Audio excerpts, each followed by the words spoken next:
Est-ce que les écoles musulmanes en Belgique sont-elles des ghettos, des écoles ghettos? C'est une très bonne question et il est légitime de se la poser. Avant de répondre à cette question, il faudra déjà qu'on définisse le terme ghetto ou d'une école ghetto. À la base, une école ghetto, c'est une école où on va retrouver le même public d'un point de vue socio-économique ou socio-culturel. On remarque que par rapport aux écoles islamiques, c'est justement le contraire. Nous avons énormément de parents, de profils totalement variés, différents, d'un point de vue socio-économique, d'un point de vue d'habitation et également même d'un point de vue d'obédience musulmane. Donc ici, je vais juste un peu éclaircir la chose. On remarque qu'il y a un pouvoir d'attractivité des écoles musulmanes par rapport aux parents. C'est-à-dire que par rapport aux écoles classiques en Belgique, généralement, c'est ce qu'on appelle des écoles de quartier, pour les écoles maternelles primaires. C'est-à-dire que les personnes qui habitent tout près de l'école inscrivent leurs enfants. Or, pour les écoles islamiques, c'est justement le contraire. On a en moyenne plus de 90 à 96% de parents qui n'habitent pas la commune ou la périphérie proche de l'école.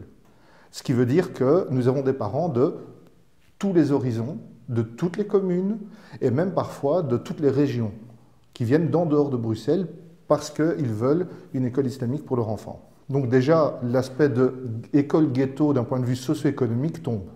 Parce que nous avons des ingénieurs, des médecins, des personnes aussi apatrides ou qui seraient au CPS. Donc on a vraiment tous les profils.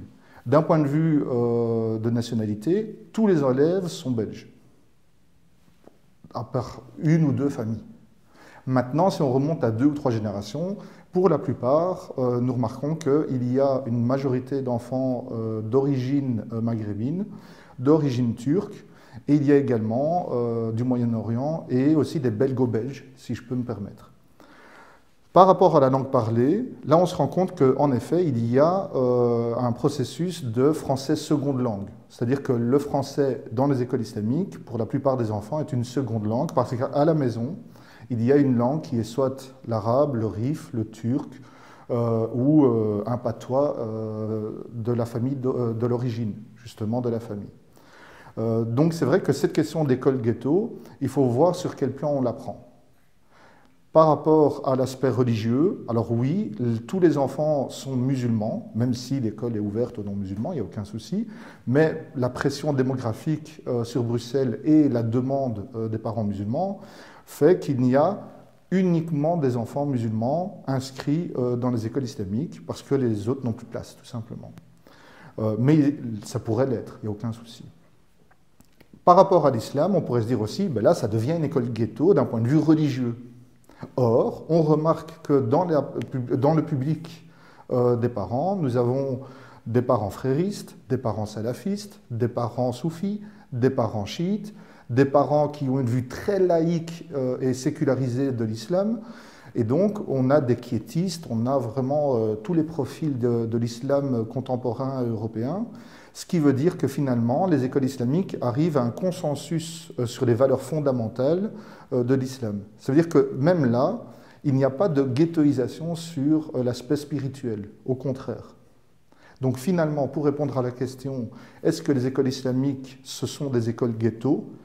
Preuve est, étude à l'appui, que non, justement, au contraire. L'image d'une école ghetto, il faut savoir qu'on parle d'une image attribuée. C'est-à-dire que des personnes vont tout simplement donner une image d'école ghetto aux écoles islamiques parce que, factuellement, la plupart des têtes d'enfants que nous allons voir ne sont pas nos chères petites têtes blondes, si je peux me permettre l'expression, mais il y aura énormément de têtes brunes parce que ce sont des enfants d'origine marocaine, d'origine turque, d'origine orientale, pour la plupart. Et donc, il y a un amalgame qui se crée par rapport aux écoles non islamiques, communales, catholiques, où on va voir un public et une population majoritairement originaire du Maghreb, dans les quartiers dits défavorisés, et donc des quartiers ghetto. Et donc on va attribuer cette image de quartier ghetto, d'école ghetto, aux écoles islamiques. Or, comme nous l'avons déjà dit, le public scolarisé est totalement hétéroclite et n'est pas dépendant du quartier. Donc nous ne sommes absolument pas dans une école ghetto.